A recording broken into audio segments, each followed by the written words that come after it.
Good afternoon, everyone. I'm Adele Newton, and I'm the Executive Director of CAN-CWiC, and our organization is presenting the celebration of Canadian women in computing, the CAN-CWiC conference.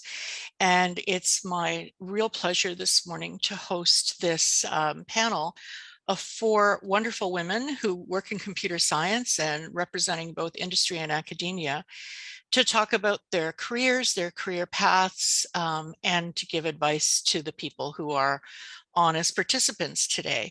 So my first great job is to introduce everyone, and I'm going to do it alphabetically because that's what's on my page here. First is Lauren Bhagwandat. Lauren, could you just wave? That's you. Lauren is an Associate Cinematics Technical Director at Blizzard Entertainment. She obtained her degree with distinction in computing and mathematics from Queen's University in 2020 and has previously worked at Spin VFX, Side Effects, Industrial Brothers, and Studio Q.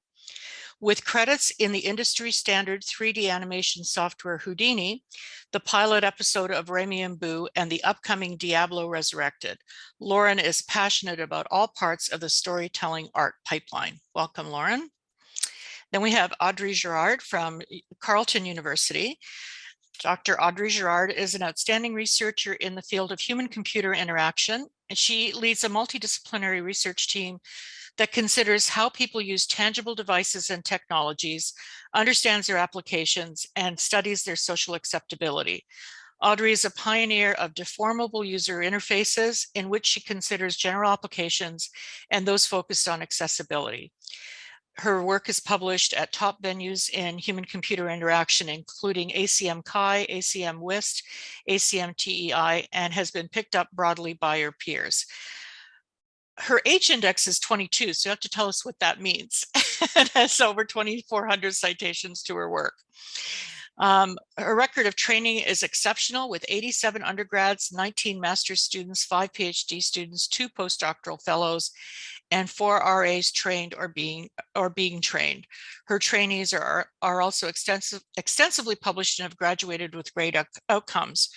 Her record of training is so strong, she received the Carleton Outstanding Faculty Graduate Mentor Award in 2020, a remarkable achievement for an associate professor. And finally, Audrey engages extensively in outreach to schools and with the media, serving an essential role in changing the public perception of women, particularly those with children, into international research leaders, inventors, professors, and experts in technology. Welcome, Audrey. Oh, and Audrey also won the Outstanding Young Researcher Award from CSCAN-InfoCan last year. Jazz Rosny is Senior Advisor Developer Relations Manager at XR Games at Unity Technologies. So you're a manager for VR, AR game creators in Unity. And over the past 5 years, she's worked in the immersive tech industry in Canada and Australia, helping startups and indie game studios build magical experiences. Welcome, Jazz. And last but not least, we have Dr. Amber Simpson from Queen's University. Amber is the Canada Research Chair in Biomedical Computing and Informatics and Associate Professor in the School of Computing and Department of Biomedical and Molecular Sciences at Queen's. So you span 2 faculties, 2 departments, Amber. Dr. Simpson specializes in biomedical data science and computer-aided surgery. Her research group is focused on developing novel computational strategies for improving human health. She joined Queen's University in 2019 after 4 years as faculty at Memorial Sloan Kettering Cancer Center in New York, and 3 years as research assistant professor in biomedical engineering at Vanderbilt University in Nashville. She's an American Association of Cancer Research Award winner and the holder of multiple National Institutes of Health grants. And you too are a Queen's grad, PhD from Queen's University. Dr. Simpson also supervises undergraduate students as well as clinical trainees, medical students, residents, and fellows in a variety of research projects. So as you can see, our panel today spans from games to movies, to TV, to cancer research, to HCI, human computer interaction. And I thank you all for taking your time on a Saturday to talk to young women across Canada who are participating in this panel. I'll also say that, as you can see, we're recording the panel so that other people who weren't able to make it on a Saturday will be able to listen to it afterwards. So what is almost always most interesting about people is where they started. So the first question I'm going to ask is, who or what inspired you to pursue studies and a career in computer science? And I'm going to start with Lauren because alphabetically you came first.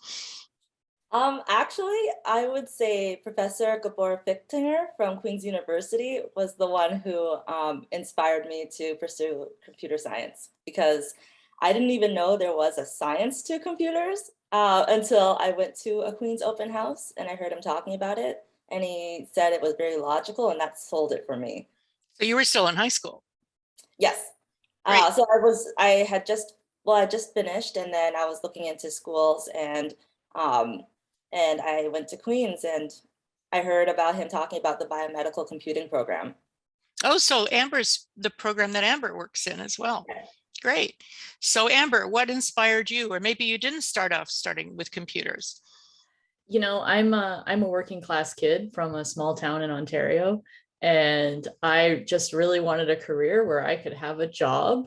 And that was really something for me, that I needed job security and something that I, you know, could do and thrive in. And so I went to Trent as an undergrad, and I started in computer studies and then transferred into computer science because I hadn't done any high level high school math.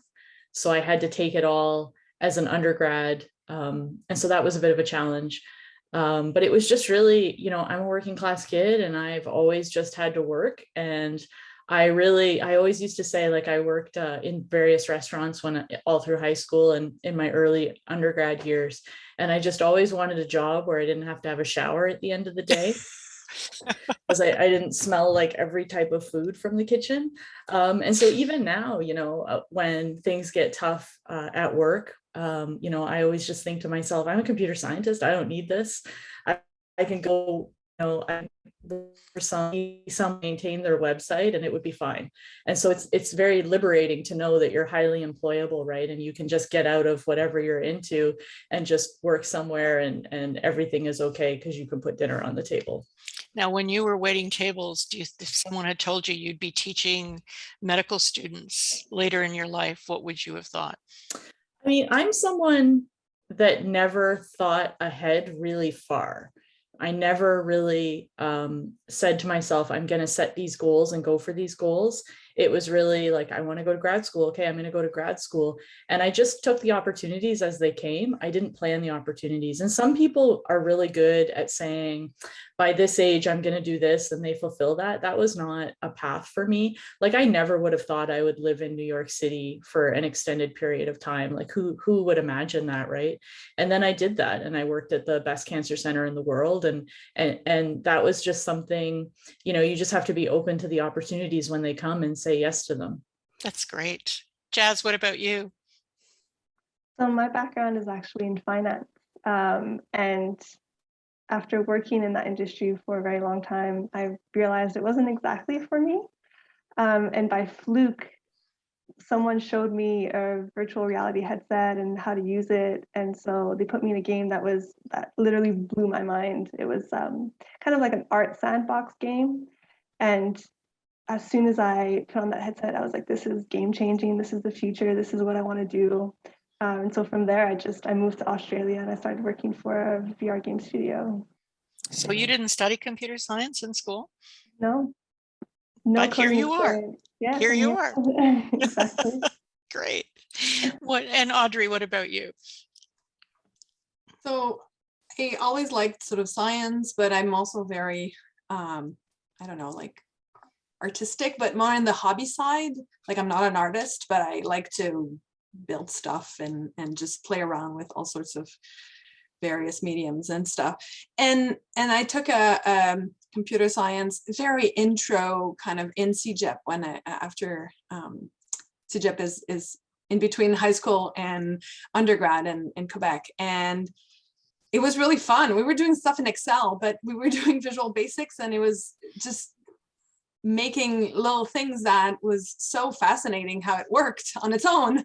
And I love that feeling of like you click in and it works, and that was really fun. And honestly, it's also due to the teacher that just asked me if I was going to go in computer science in university. I'm like, oh my God, like I might be good because he's asking me if that's what I'm going to do. And it had been in computer engineering, software engineering, because there are engineers in my family, and I didn't understand the difference. And it's still a lot of overlaps. And then I ended up in computer science, but it was kind of just somebody asking me if I wanted to do more of this, and here we go. Well, actually, that's a great segue because into mentorship, because especially for women, I believe that role models are some of the most important factors, one of the most important factors. And I know in your work, Audrey, you do mentorship, but would you have considered that teacher to be your mentor? Did you have other mentors along the way in your studies or in your career? I guess possibly. I don't think he was a mentor in that sort of we had sort of a lot of interactions, but in a way, yes, in a small way, because just a small conversation really sort of pushed me towards an area I was going towards, but still. And there have been just really good people in my network throughout my studies and throughout my careers. And I had a really good supervisor in grad school that just explained how the world worked, well, the academic world worked, was generous in his sort of information and supporting me. And that was really nice. But I also had really good colleagues and other people around me that did their PhDs in this case. Maybe they were just a couple years older, and they went into the sort of the career world a little bit before me. And like those, well, some of them were, those women mainly, were just really great to see them succeed and to start a job while pregnant. And turned out that that's what I did too. And like navigating this of like, oh my God, how am I applying for like a tenure track position, like a faculty position while pregnant, and how to deal with that. That was not easy. Lots of good conversations with lots of good people. But even now, like there are some other great faculty members that I know I can count on. And just having these networks of kind of women in HCI, and sort of even sort of Canada HCI now has a Slack group, and those are really good places to have conversations, just ping people to ask questions. And I really love those things.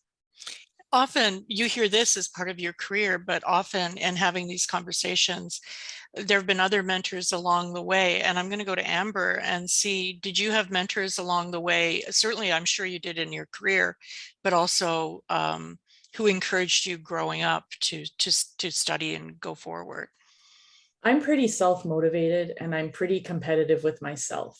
And I'm not so competitive with my peers. I want to be the best that I can be, not necessarily the best in the group, because maybe the group's not good enough, to be honest, and this is the drive that takes me. And so, I've done the Women in Computing thing for years and years. The original CAN-CWiC I was at with Wendy Powley. Wendy and I have been friends for years. And I never unlocked that quintessential mentor that everybody talks about and has said that is so needed.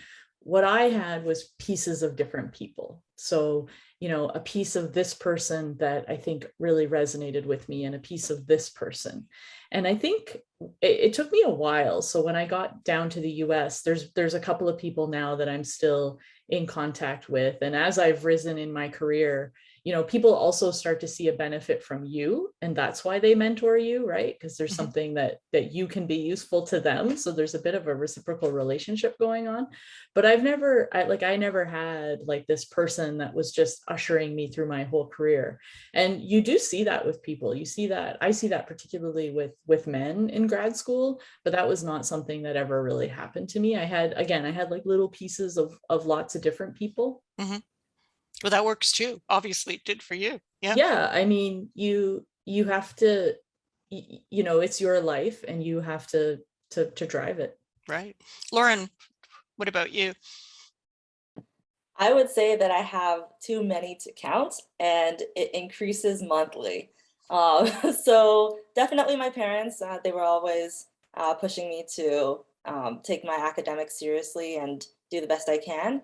And then when I got into university, definitely some professors, and for every one of my internships, there were mentors along the way that really helped me take my career to the next level. But I would say some of the people that I look up to most in terms of my computing career were actually other people I interned with. It was always just so amazing to see people my age or even younger doing such amazing things, and I would just try to catch their intelligence. So it was just inspiring for me. That's great. And Jazz, now you had two different careers almost in two different fields. So you might have a series of mentors like Amber did. Yeah, I mean, it's hard to choose one.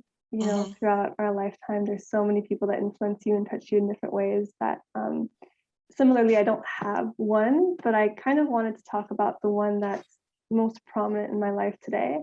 And I wanted to share their name just in case anyone is interested in spatial computing and wants to check them out. So their name is Timony West.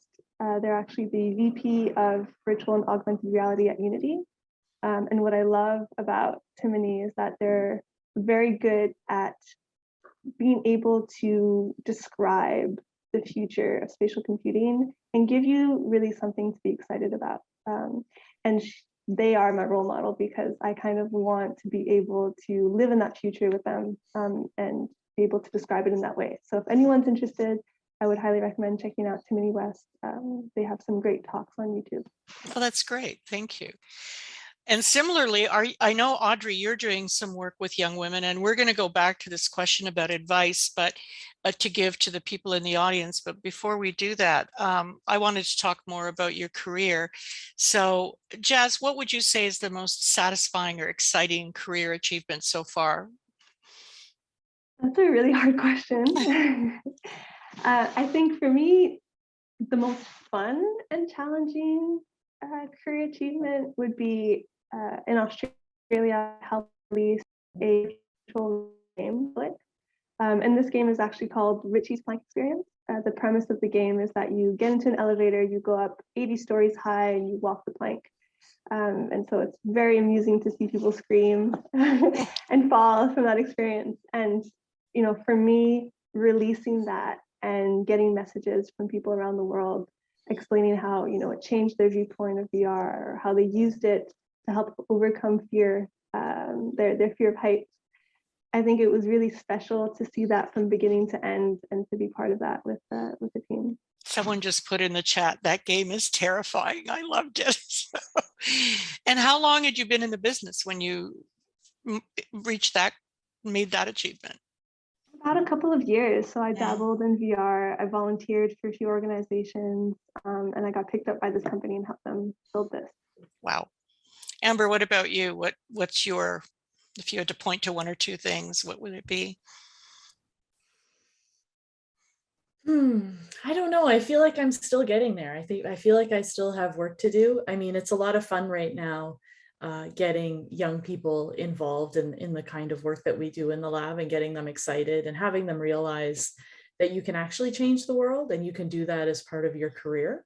I think that's a lot of fun. We've certainly, as a lab, developed a number of technologies that are hopefully helpful for patients that are undergoing various cancer treatments, but that's, you know, takes a while to get that to clinic. But I think really right now, I'm just so excited to get people excited about, you know, being the person that only they can be and being the person that, you know, is using their particular skills and their particular fit to the world and making the world better. That's a pretty big deal, Amber. So, Audrey? So very difficult question, and there's a lot that I do in my job, and so it's really hard. There's not like one project that I loved more than everybody, like all the other projects. I'm actually thinking about this a lot lately of like, what is it like that I love the most about my job? Because there's the teaching that's really interesting and difficult and interesting, and there's the research, but research is also a whole other, there's a lot happening there. And the one thing that is absolutely clear to me is I love working with students, and I particularly love working with sort of students when it comes to research. So it's mainly grad students, but a few undergrads as well. And for me, it's getting them through the process in a way, creating a work environment, a lab environment that they feel comfortable, that they collaborate in, that they can sort of carve out a piece of research that is their own, and they will complete it and they will understand it. And it's really, I love the research product that comes from it as well, but it's the process that I love the most. And so for me, kind of the most, the achievement that's touching me the most is, I mentioned it in my very long bio, we should really sort of cut that down too, but I got a faculty mentoring award last year. And for me, that was amazing, because it's not something I can apply for, or I can sort of coerce my colleague to nominate me because that's how the process works. No, I had zero input. This is 100% my students that nominated me, and they talked to each other so that multiple of them nominated me, and reading like their letters, it was like, I have an impact, and oh my God, that is so touching. And I've created a cohesive lab environment where they feel comfortable, they are themselves, we talk about research issue, we talk about sort of EDI issues, we talk about a lot of things. And that is the thing I love the most, is being able to mentor them, to guide them along that process. That's my best achievement. So in listening to you and to Amber, you've not only built a research lab where really important work takes place, but you've also built a community where people feel comfortable and welcome, and they don't dread going into work, but it's a place that they want to go, and they want to work together to contribute. And, you know, everyone who's worked in any kind of job, whether it be in academia or in business, unless you're a very lucky person, everyone's experienced the opposite, where it's a place where you don't want to go and it's not comfortable. So that's such an achievement on its own, regardless of what your research achievements are, that you both have managed to do that. That's huge. Lauren, I'm going to ask you about your achievement, but I do want to get back to the research bit in a minute. So Lauren, what would you say was yours? So as I am definitely very satisfied that I got my dream job. I remember back in 2016 seeing an Overwatch short and being like, wow, it'd be great to be a part of that one day. And then now I'm a part of that. But something that's even more satisfying for me is like similar to what Audrey said, just being able to be in a position where I can mentor other people and just provide myself as a connection or a resource to help other people get into the industry. So this is what I wanted to get to, because you four represent both industry and academia. And I wanted to ask first Amber and Audrey, and I'll go to Amber or to Audrey first, just so that we're not talking over each other. Did you always know you wanted to go into research and teaching, or did you ever consider a job in industry? No, this is not like as a little girl I dreamed of doing that. Well, no, probably not. No, but still, like for me, it was kind of just one step at a time. I am not sort of like 15-year planner of like, I know what I'm going to do. Like this is very short term for me, is like, I find something interesting and then I kind of follow it. A little bit of sort of squirrel-like thing.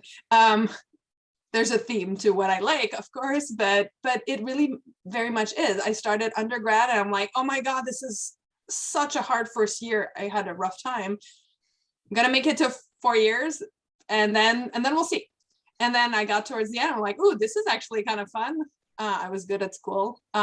Let's do more of it. So let's do grad school and then we'll see. And then I did a master's PhD program, and sort of like there was no expectation of the PhD. It was just easy to go from one to the other. I'm like, oh, this is really fun. Let's continue.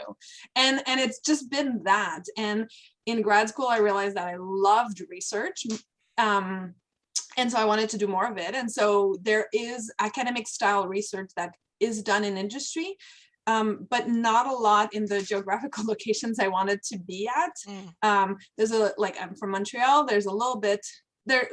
At the time, there was some done in Toronto, but Montreal, not in my area. And I wanted to be kind of like within a couple hours of where my family is. And so academia kind of made more sense for me, and that's how I ended up here. And I like the teaching, and it's really fun. But for me, it's always kind of been the research, and really kind of in terms of topics. Even I'm in the same general area, but I've pivoted actually every kind of 5 years or so, slowly into different areas within human-computer interaction, and that makes it also fun because I would be bored if I were doing the same thing for like 15 years. So it's very much kind of like meeting the right person, meeting the right students, going in a direction that like I like, and I'm going towards there. So no, I didn't know. I kind of just sort of, this was fun, let's do more of it. That was kind of my philosophy, and it still is in a way. I find that so comforting because, like Amber said, some people have a 5-year plan and they make that plan. And for those of us who brains don't go that way, I've always thought, well, clearly there's something wrong if I can't do a strategic plan. But what you're saying is comforting for those of us that you can still find what you like and go and do it without necessarily having it planned out. This year I'm going to do this year I'm going to do that. Amber, did you know as you were going along in your studies that it would probably be an academic career rather than a career in industry for yourself? Yeah, I had plenty of chances to pick industry. I coached the programming team for many years, and we went to the world finals a few times, and there were lots of opportunities that came from that. But I just didn't want to do it. I wanted to stay in research, but I'm also clinical, right? So I spent a lot of time in hospitals. I still do. I'm also a center director, which is in the hospital. So I hang out with clinicians so that I can remember why what we're doing is important. So for me, it's really, and I didn't do this until a few ago, finally down my mission and values. And that's my strategic plan, right? So you write down your mission and values. What's the thing that's important to you? And then when opportunities come along, you can compare it against this mission and values and say, is this really what I want? Is this really where I see myself? And does it align? And so it's not a 5-year plan, but it's sort of it's just an approach that you can use to make sure that you stay on track. For what's right for you. For what's right for you. And yours is going to be different. And I tell this to grad students, it's going to be different, right? Depending on what you want to do with your life. Mm-hmm. And what's important for Audrey, it was important for her to be within so many hours of home. And for other people, it might be they want to travel, and they do. Now, Jazz, I'm really curious. You went to Australia. That was to change careers. So as you were going through school, what was your undergrad in, since you did finance? It was a double major, finance and international business. So you always knew you wanted to be into business then? Yes. Yeah. So as you were, academia was never going to be something you thought about, but still, to Amber's point, you knew that it was gaming. So what led you to Australia then? So Queensland actually has a large percentage of companies in the emerging field. There's an incubator that is currently being built by the government to kind of fund and help accelerate this industry. And so my partner's Australian, and I put 2 and 2 together, and I was like, this is my opportunity. I'm gonna try it out. And so I moved there temporarily just to see what it was like, and I loved it so much that I stayed for over 2 years. Wow. And would you say, I mean, by the way you're talking and the look on your face when you talk about your job, this seems like your dream job right now. Is that a fair Absolutely. statement? Yeah, I'm very, very lucky and very grateful to be in an industry that I love so much. Okay. And I know, Lauren, you actually did say this was your dream job. So you always interned with software, animation software companies and effects companies, is that right? Yes. So I interned initially with a VFX studio, and then side effects where I worked on Houdini, and then an animation studio. So you So knew, did you, around it. so you knew this was where you wanted to be in Oh effects yes. and entertainment. Yes, but I didn't know that like all my life. No. For the most part, it was like doctor. But I would say around second year of university is when I realized that I could go into something more artistic. So, I love these different paths because it helps people understand that just because you're not on a traditional trajectory, it doesn't mean you can't get to where you want to go. And I think that's really important. We have some questions from the audience I want to bring up. And I think, Lauren, this one is for you. What are some of the hardships that you experienced and feel like many women, or actually it's for all of you, women or BIPOC individuals may also experience, and how did you overcome them? Do you have any tips? So Lauren, I'll start with you. I would say that I'm pretty fortunate. At least I haven't noticed anything sexist or racist in my career. I do remember an offhanded comment. It was supposed to be a joke that somebody made at work one time.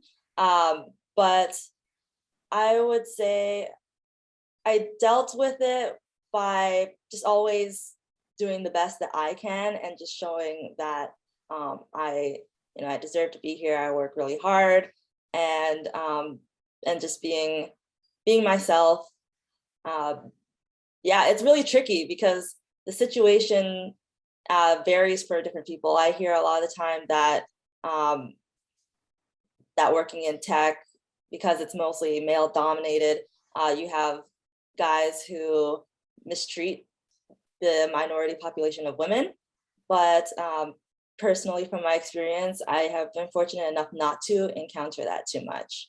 But I would say for those who do, definitely reach out to other women in the industry just to get some support.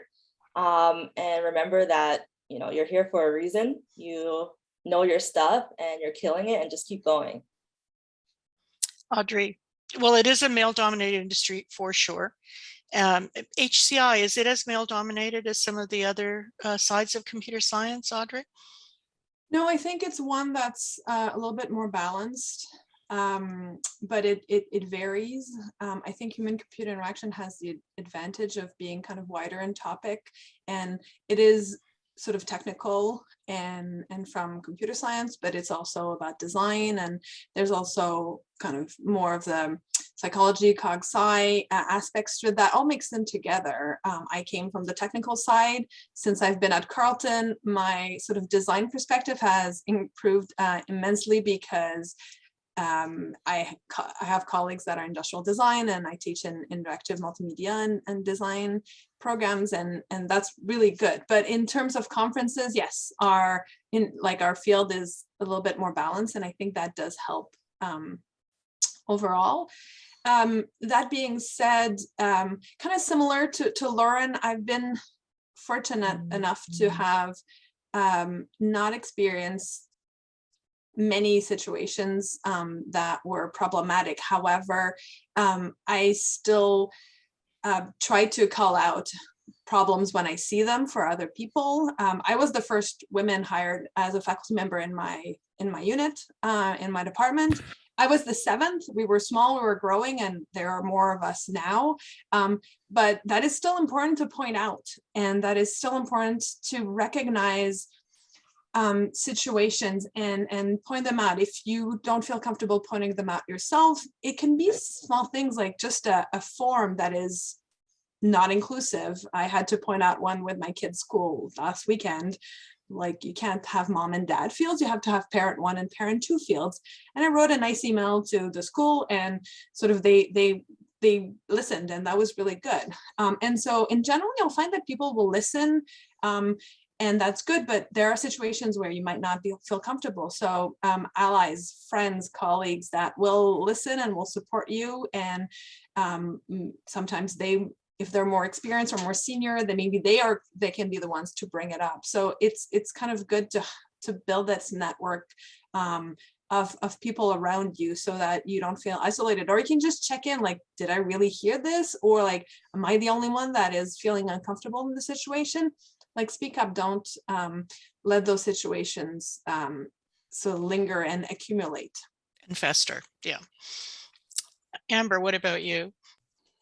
I'm not as positive, I'm going to be totally honest, but I think that's what people like about me. So as I've, risen in the ranks and gotten into rooms that women aren't typically in on, very influential grant panels and things like that, you start to see things, and it's not obvious. It's really not obvious. And that's the thing now. So it's not somebody, using words that they shouldn't be using. It's someone saying, oh, Lauren doesn't have this, some random thing, and we better put her score down a little bit because she doesn't have that. And then all of a sudden it's, oh, there's no women that got funded on this grant panel at all, because there was some subtle little bit of difference between the applicants, when in fact you have to consider what's happened to that applicant prior to getting into their application getting into the panel, right?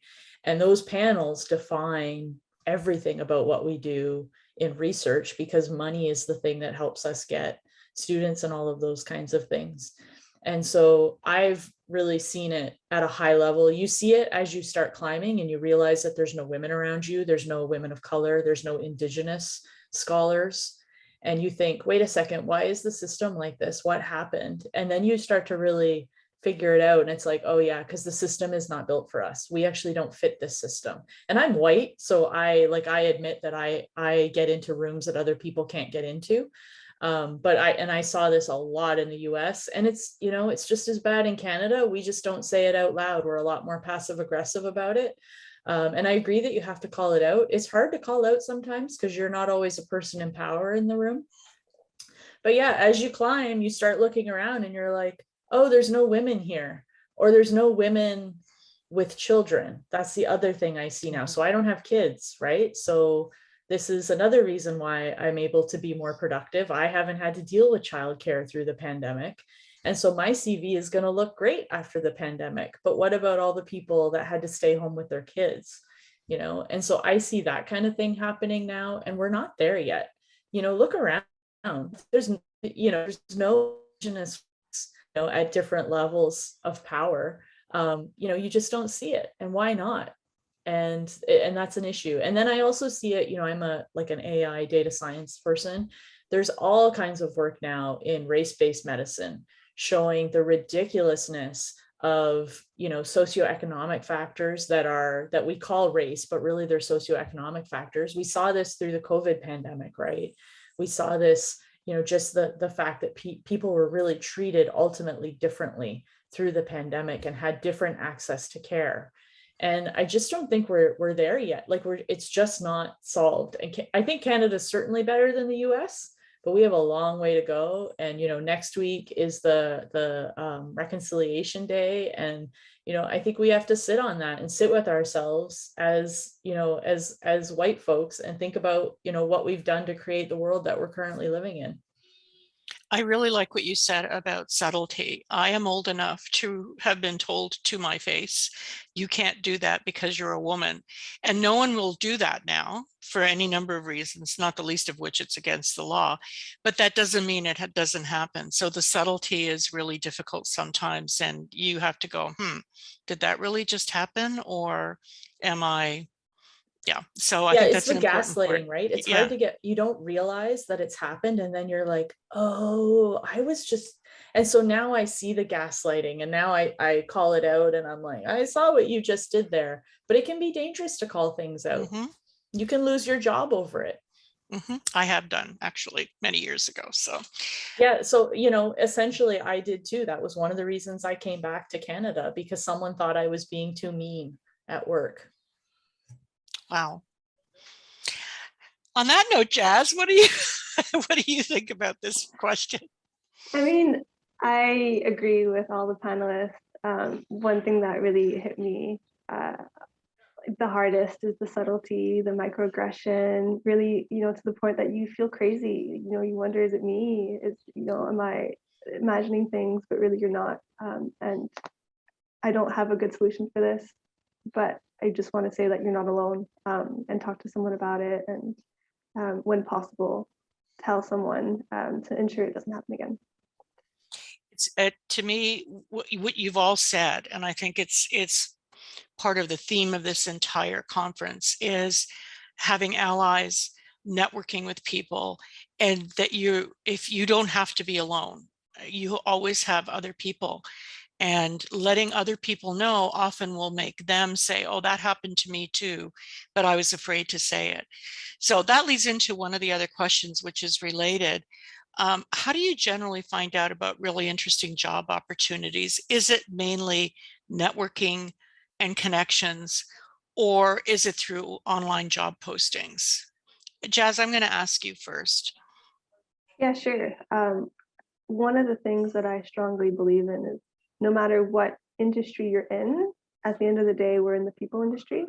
At the other end of anything, there's always a person that's pushing for change or pushing for a project. And so in that respect, like, I strongly recommend building a network and finding opportunities in your network and making genuine connections, because personally, that's the way that I've found all of my opportunities, is volunteering or talking to someone or just being part of a group or an industry and just being seen that way. And that's the best way, I think, to find kind of your next step or the next thing that you want to do. Lauren, would you agree with that? Yes, I would. And I would also add, personally, I would look at companies that have created things that I thought were really cool, and then going to their websites and looking at their careers and reaching out to them. But something else that has also really helped, and I got two of my internship positions this way, was going to job fairs. That way, they get to see you before they see your resume. They get to know who you are a little bit, and sometimes they even interview you on the spot. So I would say, like, that's a very important method of discovering new opportunities and networking at the same time. Right. Amber? I only learned this in the last few years, but every time you open your mouth in public, you're being interviewed. And so as an academic, you get invited to give these talks. And what I learned was that when you go to these places, they're actually interviewing you. And they set up a day for you to go talk to these different people. And you think, oh, I'm just talking for potential collaboration, but you're not. They're interviewing you. They're thinking about you for something. And I remember going out to LA to give a talk at Cedars-Sinai, which is a big hospital out there. And I was so like naive and like, go to start seeing people. And the first person said, are we interviewing you? I feel like we're interviewing you. And I was like, oh my God, I'm being interviewed right now. And I had no idea. And so I figured out now that basically every time you open your mouth, somebody's thinking about you for something. And it's true, even as a student, that they're thinking about you. I'm sure that Gabor was thinking, I know Gabor well, was thinking about Lauren and thinking like, I want to get her in my lab. And thinking about, how can I get Lauren on the team? And it happens at every level of your career. And so being mindful that what goes around comes around, the stuff follows you, the world is small. So you might think that, something isn't going to affect you because it was just an incident at this one place or something like that. I don't have a good example, but people know and people talk, and they'll call up each other and say, oh, hey, do you know this person? What's the scoop? And so people are always considering you for things. For good or for bad, it sticks, for right? good or for bad. Yeah. It's not to say you can't be, your past mistakes can't be forgiven or anything like that, but definitely and that means, by the way, that you need to speak out loud, right? This means that you need to take those opportunities to speak and to stand out so that people can see you, so that they can get you to, recruit you for different things. If that's your thing, like, this isn't to say that everybody has to be loud. There's plenty of people that don't do that. But I think if you are thinking about leadership roles and things like that, then you need to speak up and speak out. Audrey, would you agree? Yes, I haven't had the sort of the interview perspective as much. What I was going to add to what everybody has said is you have to sell yourself, and that comes in emails and in CVs. Those are the two things. And I I see it from sort of, I don't work at a company. I don't hire people in terms of the job. I hire them as grad students.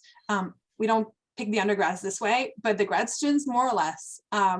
If you send me a great email that has a hook that is not a generic email that says very little about you, I'm going to actually read it and open the document. If you just say, hi, I'm looking for a grad supervisor, here's my CV, I'm going to just put it in the prospective student folder and not actually open it. So if you email people, it's okay to cold call email, people by email. Say something that's interesting about you, that's unique about you, that is sort of something you've done. I've worked on this project that was super interesting about this and this and that, and here's a link to it, for example. Or tell something about them, but that's not generic. Like, I know you worked on this project, on this game, and I really like that aspect, and I would love to know more about this and that. Don't say, my keywords align with your keywords, because I get that a lot. And oh my God, your keywords never align with mine. But make sure that they'll actually read the email. And then in terms of CV, I know nothing about you. And it's your place to tell me something about it. So make it look nice to start with, not just, there's a million templates. Just use one that is actually sort of decent, but also describe your past experiences. Just say, I interned at Autodesk is nice, but there's a lot of this big company. What did you do? Describe the projects you did, and don't use, again, just super generic keywords. Give a concrete example, and that will hook me to actually want to know more information. Describe your goals, not super generic, something that's realistic in the next couple of years of really my passion is in this.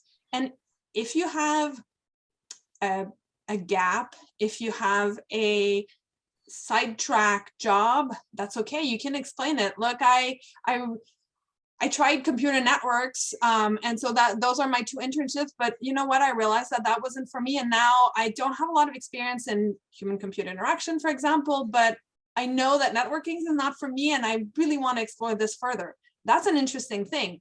If your CV just has 2 computer networking experience and you're asking me for a HCI job, I'm going to say no, because you have the background. But if you tell me why, or you tell me my grades aren't great because I had a really difficult second year, you don't have to go into details, but just saying something like that is enough to make me realize you're self-aware and things like that. So again, just make it personal.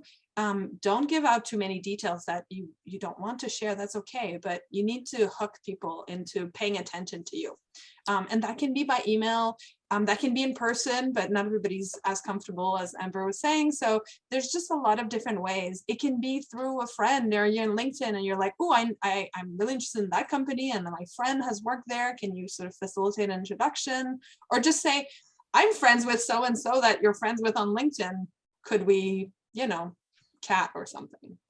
This is such great advice, because it's, it sounds easy to just apply to an online posting, but you have to do more than just, to your point, Audrey, send in your CV.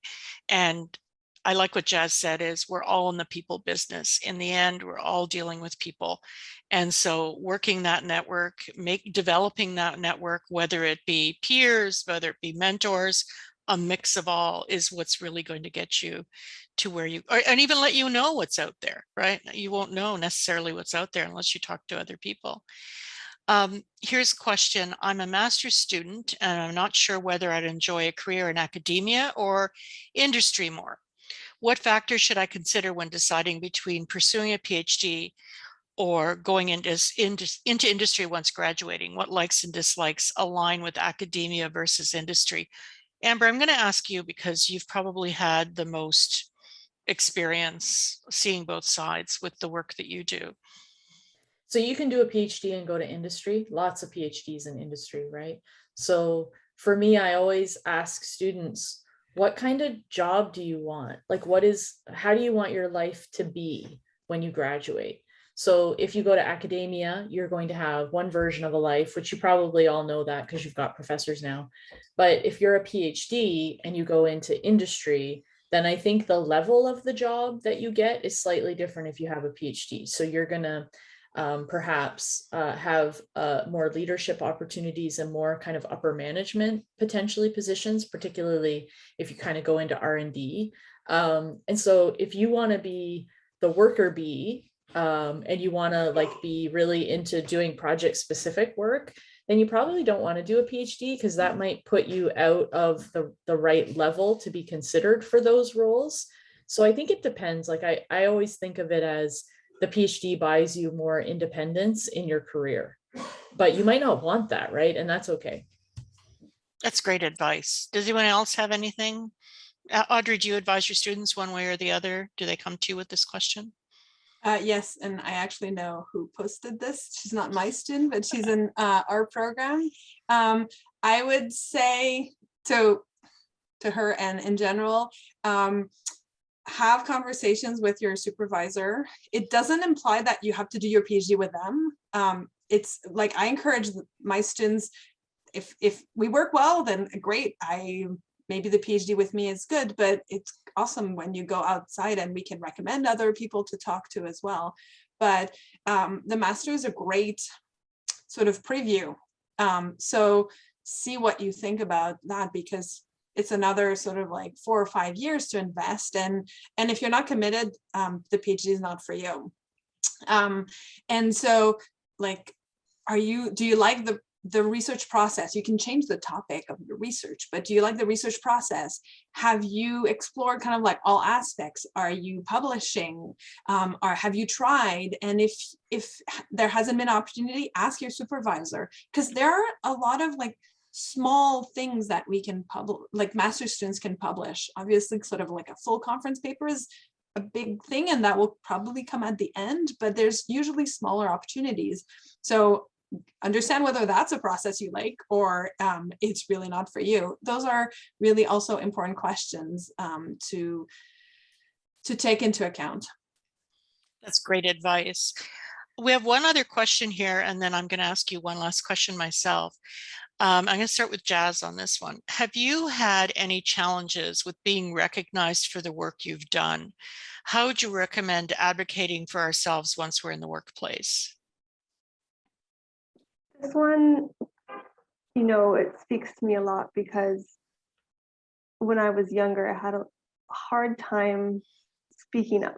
I think in general for women, we stay pretty humble. I'm not sure why. And it's hard to praise ourselves or, to speak up when we've done something very impressive. And so it's happened to me a lot when I was in the finance industry where I never said what I did. And people didn't assume it was me. They just thought it got done. And so I could never advance where I was because if I didn't advocate for myself, no one else would. And so getting into the video game industry, I realized that I really had to speak up. And so that was in different settings with my peers, with my managers. I would always just say, hey, by the way, I did this incredible thing and I wanted you to know. And that actually went a long way. I was the first hire within our org to be promoted in less than a year. And that was because I really pushed for the things that I did and I wanted to showcase them. So I would highly recommend, even if it makes you feel uncomfortable, just speak up and say, hey, I did this cool thing, just wanted to let you know. That's great advice, because often we're called pushy if we do that, but that's just acknowledging the work that you did. What about you, Lauren? Yes, I agree with Jazna. I would also say that, yeah, I definitely see how as women, we're kind of convinced to be very sheepish, but it's very important to present the work that you've created, and because you know what you did, so explain it to them. And I think that really shows that, okay, yeah, you were the one who did this. No one else did this because you know it inside and out. So being able to take initiative in terms of providing, if you're in industry, for example, giving demos and even like deep dives, just really putting yourself out there so that you can give a full breakdown of what you've done. And I think that really highlights that, okay, you know what you're doing, and you are an asset to your company.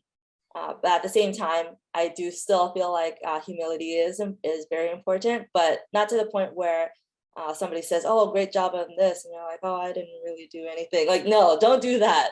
But just in the sense of remembering that there's always somebody who knows more than you, and there's always more to learn and improve on. So, you know, definitely take pride in what you've done, but be open to criticism and just getting better. Because when they see that that you acknowledge this and you want to learn more, I think that also puts you in a position where, okay, they see you and they want to push you forward because you want to do more. Great advice. Well, I have one last question to ask all of you to close out the panel. And that's, what message about working in computer science or tech would you like to give to the young people in the audience today? And Amber, I'm going to start with you. Say that again. Okay, what kind of advice? What kind of advice? What message would you give to someone? What kind of advice? You've already given a lot of advice, by the way, throughout this hour. Yeah, I know. Let's see, what would I say? So computer science gives you freedom, right? And it gives you the freedom to choose what you want to do. You can go into HCI, you can go into video game development, you know, you can go into biomedical. There's just so many things you can do. You could go, you know, be a website developer somewhere. It gives you freedom, it gives you security, and, you know, stay in the field. And yeah, be your own version of success, whatever success is for you. I love that. Be your own version of success. Jazz, what about you? I think for me, I don't know how people are feeling about their current situation, but I know I had a lot of difficulty choosing what I wanted to do. And I think that the best way to find out what you like is to just do it. And every experience you're going to have is going to help you in some way in the future. Every skill that you accumulate is going to make you unique. So no matter what you do in computer science, just have fun, learn from it, experience it, build your network, and everything is going to come back around in a positive way. Thanks, Jazz. Audrey? So to add to this, I would say use internships as a way to try out. Like, it's a way for try out whether you'd be a good employee too, but it's really like, it's a 4-month commitment. If it's not the thing you love, that's okay. It was 4 months. It is something on your CV and you can try it. And that's true even if you're kind of in research. There's research internships, but there's a lot of like really great academic, like industry internships as an undergrad, sometimes as a grad student. So try it out. It's low commitment. And go to events, networking events, even if they're virtual, attend talks, listen to other people to see like what they talk about. And if it's something that piques your interest or sounds boring to you, because that will also help you narrow down. And there's a big industry. So if you try it and after a year or 2 or 3, it's not for you, change jobs. There's a lot of opportunities and a lot of movement, and that's a good thing too. Mm-hmm. Lauren, I'm going to leave the last word to you on this one. Yeah, well, what everybody said is just super important. So I would just add that make sure that you create your own identity. Don't identify yourself through a number, whether that's your salary or a grade in school, or even where you work or where you go to school. I would always say just do a lot of personal projects, but not because you feel obligated to, but because something about it really interests you, because it's very fulfilling. And in the end, you'll have something to show when you're applying to jobs or even schools. The good thing about computer science is that you don't have to have certain qualifications in order to play around with some code. So, take it upon yourself to explore and see what really drives you. There's been so much wisdom in today's 1-hour session.